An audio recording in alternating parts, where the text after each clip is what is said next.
man must be formed.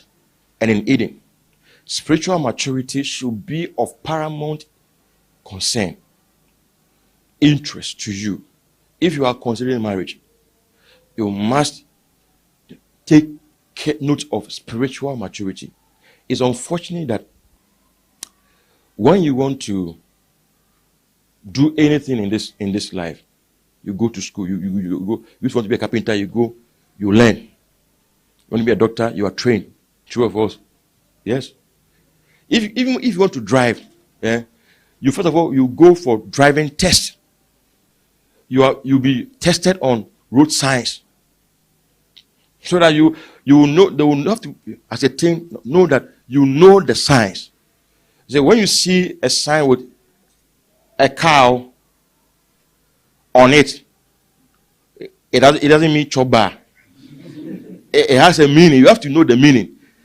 So because of that, you will be taken through some kind of education before you are given your driver's license. Even including, they will test your eyesight. They'll say, mention the letters. Then as you go, it's reducing in size. At a point, if you can't mention them, it means you have to get spectacles before you can drive. All these things have been put in place to ensure that there's safety on our roads. When it comes to marriage, we don't pay attention to knowledge. We think some way, somehow, we should learn on the job. There are many mistakes you will avoid if you possess knowledge. That's why if you are not married, your time should be spent acquiring knowledge. And what knowledge? Beginning principles. Understand the concept. Understand the principles. And as you understand them, then as you enter, you will know. There are things I learned before marriage. I'm now using them in parenting. Because I started reading about parenting teenagers before my daughter, I got married, because I was teaching a GHS in Sunday school. Now I'm beginning to apply some of the things. When I'm comfortable with them, then I remember, oh, okay, so this is normal. Because a teenager is different from when your child is young and your preference is their preference. Your choice is their choice. Choice of color, whatever it is, you can choose for them. When they are growing, they want to choose for themselves. You don't understand, you will fight them. Why don't you want to do things my way? Why do you prefer this color to that color? Just understand that the person is now growing. There are restrictions that when I remove from my children, they are even shocked. When you are growing, the restrictions, you remove some of them. And we have to be able to trust you to be responsible.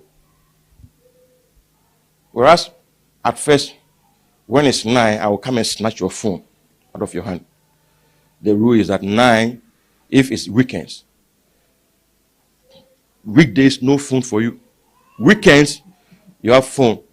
But the rule is that at 9, you must put it up. So when I come to your room, I don't ask you anything. I just take the phone out of your hand. It's 9. I just snatch it. I don't care what you are doing.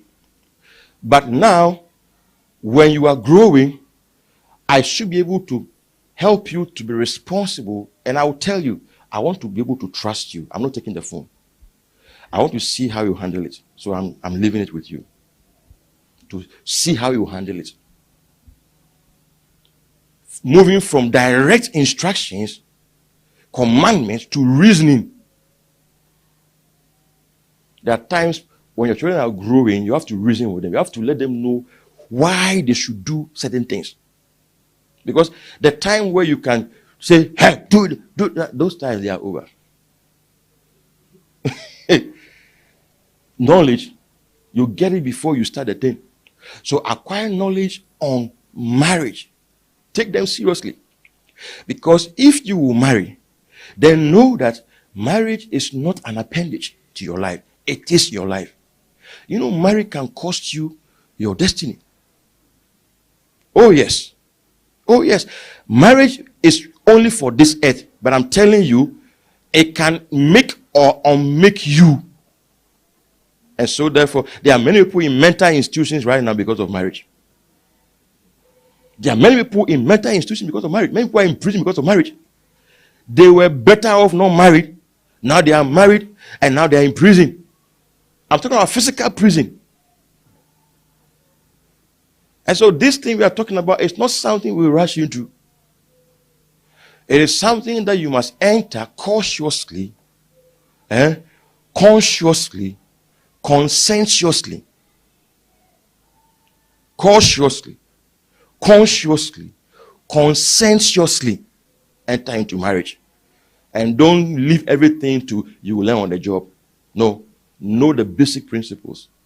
Know them and start practicing them before you get there. So that when you get there, you will not be taken overwhelmed by things that happen in the marriage.